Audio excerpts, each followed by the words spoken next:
किसान नेताओं की संपत्ति कुर्क करेगी हरियाणा पुलिस। हरियाणा पुलिस ने किसान आंदोलन 2.0 में शामिल किसान नेताओं के खिलाफ कार्रवाई शुरू कर दी है। किसान नेताओं के बैंक खाते फ्रीज किए जा रहे हैं और उनकी संपत्ति कुर्क की जा रही है। मीडिया रिपोर्टों में दावा किया गया था कि अंबाला पुलिस किसान नेताओं के खिलाफ राष्ट्रीय सुरक्षा कानून के तहत कार्रवाई करेगी। हालांकि अंबाला पुलिस ने एक्स पर लिखा कि इस मामले पर फिर से विचार किया गया और फैसला लिया गया कि एनएसए नहीं लगाया जाएगा। लेकिन ऐसा नहीं है कि पुलिस किसान नेताओं के खिलाफ कोई कदम नहीं उठा रही है। सीहोर लोकसभा सीट पर बीजेपी का है कब्जा, कांग्रेस को फिर मिलेगी चुनौती। लोकसभा सीटों के मामले में राजधानी भोपाल का नजदीकी जिले की 4 विधानसभा सीटें 3 लोकसभा सीटों में समाहित है। इन लोकसभा सीटों में भोपाल, देवास और विदिशा संसदीय सीट शामिल है। देवास संसदीय क्षेत्र में जिले की आष्टा विधानसभा आती है, जबकि विदिशा में इछावर, बुदनी और भोपाल लोकसभा क्षेत्र में सीहोर विधानसभा समाहित है। हाल ही में संपन्न हुए विधानसभा चुनावों के बाद अब लोकसभा चुनाव की तैयारियां शुरू हो गई हैं।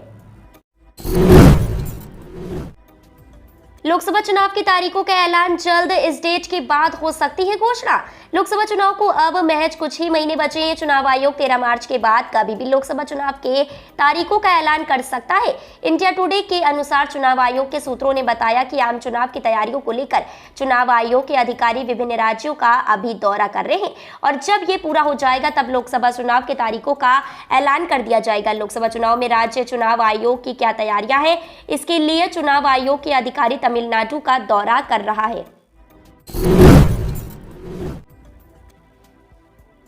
सीएम भजनलाल शर्मा आज करेंगे डिग भरतपुर का दौरा। राजस्थान के मुख्यमंत्री भजनलाल शर्मा आज यानी शनिवार को एक दिवसीय दौरे पर डिग और भरतपुर आ सकते हैं। सीएम भजनलाल शर्मा के कल के यात्रा को देखते हुए डिग जिले और भरतपुर जिले में तैयारियां शुरू कर दी गई हैं।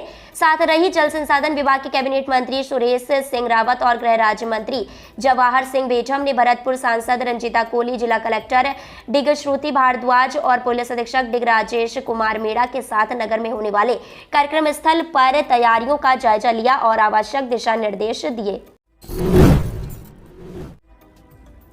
प्रियंका गांधी ने की यूपी पेपर लीक की सीबीआई जांच की मांग। उत्तर प्रदेश में पेपर लीक को लेकर विवाद बढ़ता जा रहा है। लखनऊ और प्रयागराज में छात्र सड़कों पर उतरकर प्रदर्शन कर रहे हैं। यूपी पुलिस भर्ती में परीक्षा से पहले ही पेपर लीक हो गया। आरओ पेपर लीक मामले को लेकर भी छात्रों में गुस्सा है। इस बीच कांग्रेस महासचिव प्रियंका गांधी ने यूपी पेपर लीक की सीबीआई जांच की मांग की है। उन्होंने कहा कि दोषियों को खिलाफ सख्त कार्रवाई होनी चाहिए।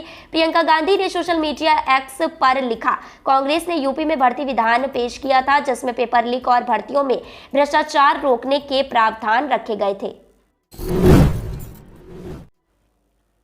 एडमिशन के लिए जल्द जारी होगी दाखिला नीति। दिल्ली विश्वविद्यालय शैक्षणिक सत्र 2024-25 के स्नातक दाखिले के लिए जल्द ही अपनी दाखिला नीति जारी करेगा। इससे पहले डीओ को एनटीए की ओर से सीयूईटी यूजी परीक्षा के लिए पंजीकरण प्रक्रिया शुरू होने का इंतजार है। पंजीकरण प्रक्रिया शुरू होते ही डीओ भी अपना इंफॉर्मेशन बुलेटिन जारी कर देगा। ऐसी संभावना है कि मार्च के पहले सप्ताह तक एनटीए की ओर से पंजीकरण प्रक्रिया शुरू की जा सकती है। बिहार में फ्री बिजली की मांग पर सीएम नीतीश कुमार की दो टूक। बिहार विधानसभा में बिजली टैरिफ को लेकर शुक्रवार को बहस हुई। इस दौरान बिजली टैरिफ के मुद्दे पर सीएम नीतीश कुमार विपक्ष पर आग बबूला हो गए। उन्होंने कहा कि शुरू से ही कह रहा हूं कि यह मुफ्त में नहीं दिया जाएगा, हम इसे बहुत कम कीमत पर उपलब्ध कराते हैं, सुरक्षित रहे इसलिए कम पैसा में देते हैं। कुछ राज्यों में घोषणा कर देते हैं कि मुफ्त बिजली देंगे, लेकिन हमने ऐसा कभी नहीं कहा। नीतीश कुमार ने कहा कि चुनाव के दौरान भी कह देते थे कि बिजली मुफ्त में नहीं मिलेगी, ये राशि सभी की सुरक्षा के लिए है, थोड़ा पैसा लग रहा है।